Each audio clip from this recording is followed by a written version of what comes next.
in the name of a political party, in the name of, it is, you know, the Israelite and the Arab, the, you know, we are just so much more polarized.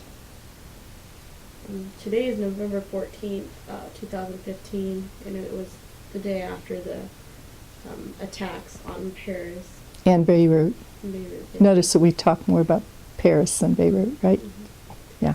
Same lives. From your experiences in Turkey, is anything that's been happening with 9/11 or Paris and Beirut yesterday, is any of that surprising to you? All right. I guess maybe my prejudice from having lived there is seeing what I felt was a general lack of respect for women, children, animals. I mean, like those, to have a humane society in Turkey would be hilarious. I can't even, I mean, it's just unfathomable. Okay, so if you already are coming from a point of that life, whether it is your Turkish Muslim sister who you send to the compound, you know, for your own benefit, that the differing values, it isn't shocking that you could radicalize people very quickly with that thinking, you know. I guess then I worry that having less faith and less value system in America, then we can have our little camouflage weird guy that's, you know, sending anthrax stuff. You know what I mean? That the same thing is if you start with lack of faith, respect, the basics when you're young, it would be easier to radicalize people. Okay, so in the Muslim faith, I'm saying that women, children, animals already are lower class. So it would be easier to go and shoot a bunch of people if you have already a lowered value for them. All right, so, and I worry that in America, we are doing similar. If we aren't having a culture of faith and respect for individuals, that it's easy then to just start blowing away Muslims and whoever else we you know, a different color, go into a black church, whatever you think. And that's already happening. That is what's happening, yeah. So I think it is humanizing, and part of being human is to have a belief in something higher than yourself, and that certainly that we teach each other, that we socialize. I say we are raising feral children, you know. Do you know what I mean? Like the feral cat. Well, you know how you have a cat that's out in the woods and hasn't been around people and they just are wild? Well, you wonder, why are little kids so violent? Well, if you haven't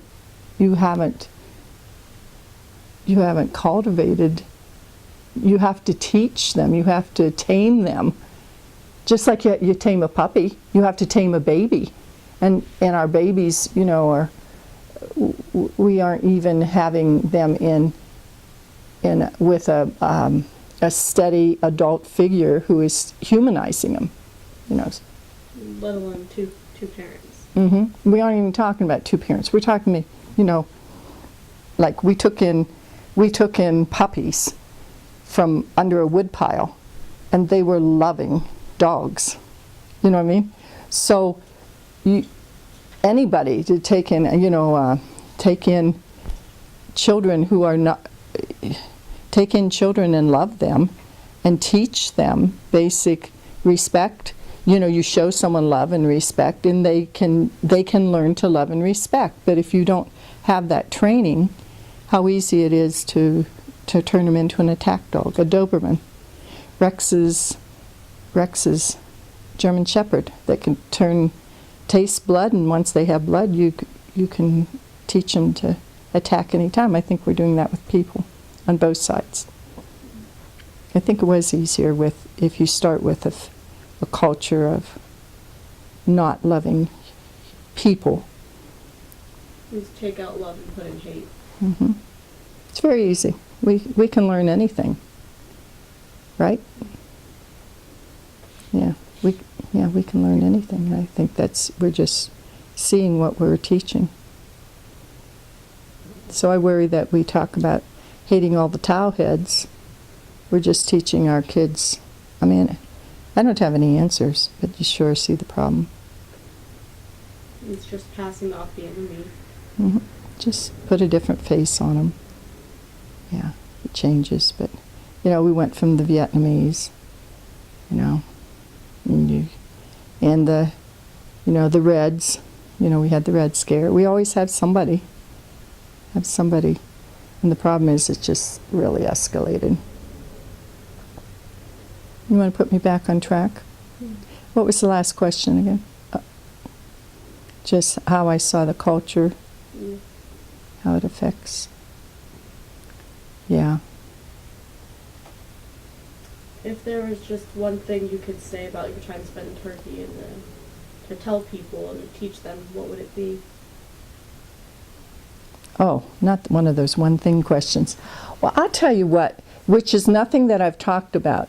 One of the things, the biggest thing I think that I learned in Turkey was that you can't communicate with people until you understand where they're coming from. All right, and so one of the things, I was always horrified at our government. I can remember there was a ship that came through, I don't know, Dardanelles or someplace, and came into Istanbul, and that the ship did not, I don't remember the protocol, but you had to raise the Turkish flag and the American flag together, but it just had the American flag because it was an American ship, and didn't know to raise the Turkish, and so the Turkish people took that as an act of war, an act of war. And I thought, well, the captain of that ship, the military guy, should have known enough about the protocol of the Turks that incident wouldn't have occurred. Or the attitude of when John Kennedy, JFK, was shot, that the Turks believed that President Johnson had been involved in his assassination. And the reason they believed in assassination is because Johnson immediately, he took the oath of presidency, and then he immediately talked about being strong and about the government being strong. To the Turkish people, it should have been a 30-day shutdown. There should have been no government. It should have been a time of mourning. Therefore, they felt that Johnson was involved in the takeover, the assassination. So I guess what I got out of being over there is that so many of our conflicts between countries, between people, is that we don't know where the other person is coming from. We don't know the customs. We're sending diplomats that come over and strut and are going entirely from an American point of view and not looking at it from the culture that they're being the diplomat to. So the one thing I learned is to listen and try to learn why a person is reacting the way they are. And I think that made a huge difference for me as a teacher, as a friend, because we all come from different cultures. Our families are totally different cultures, and we can't just assume I say this and you're going to react to it this way. Or if I watch your body language and I see you're acting uncomfortable, then you need to ask why and try to figure it out. And our countries don't do it, but we don't do it on a personal level either. That's what I learned from Turkey. I'm glad I was there. What do you think you can do, or what would you say we should do to make things better in the modern world with respect of, again, what you learned in Turkey?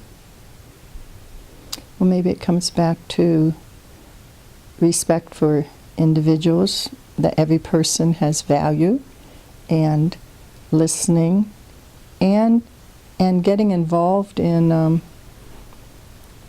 each other's lives, right? Because I had Turkish friends. Well, why? Because we spent time together and got to understand a little bit about our different backgrounds, and so there wasn't the conflict between us.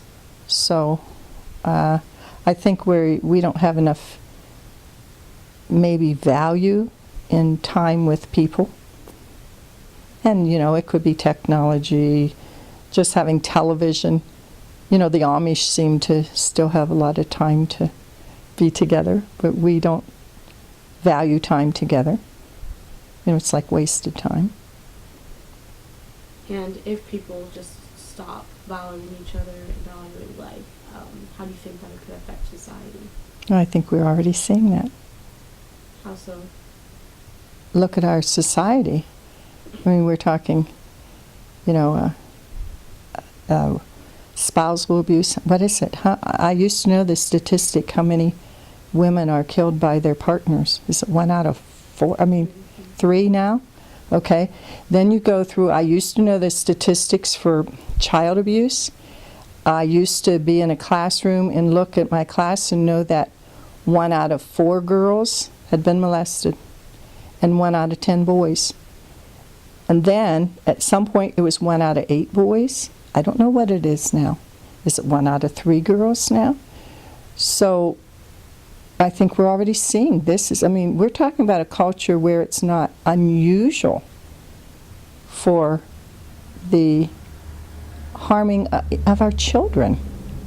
The killing of our wives' girlfriends, even if we don't believe in marriage anymore. Surely, if you're going to live with somebody, there should be some kind of bond, more than the power bond, and then why is it that we need to have prescription drugs? Look at what they're doing.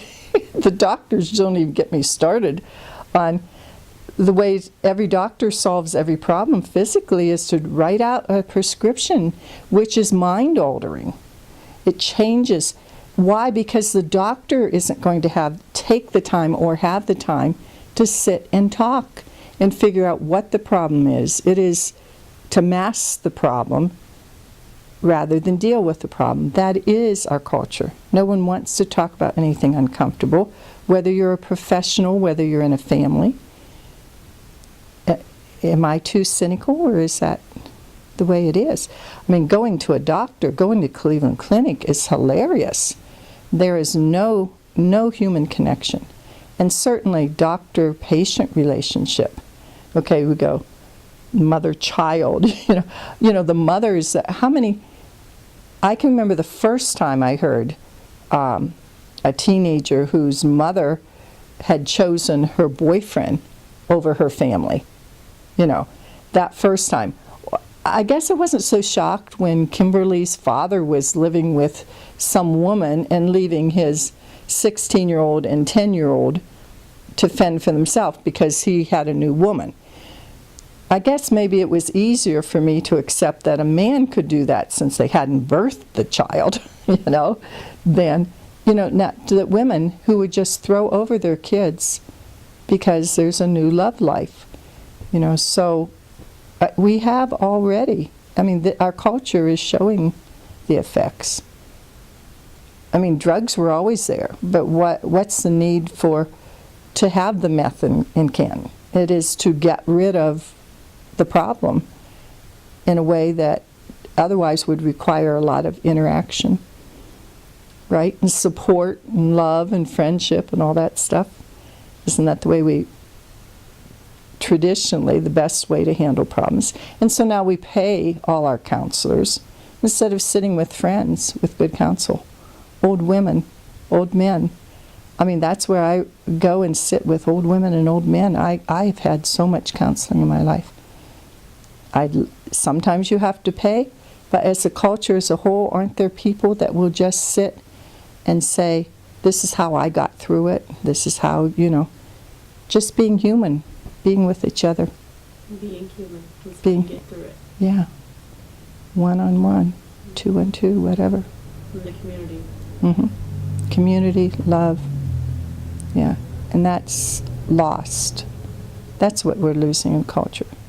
We saw it in Turkey, but now you see it here.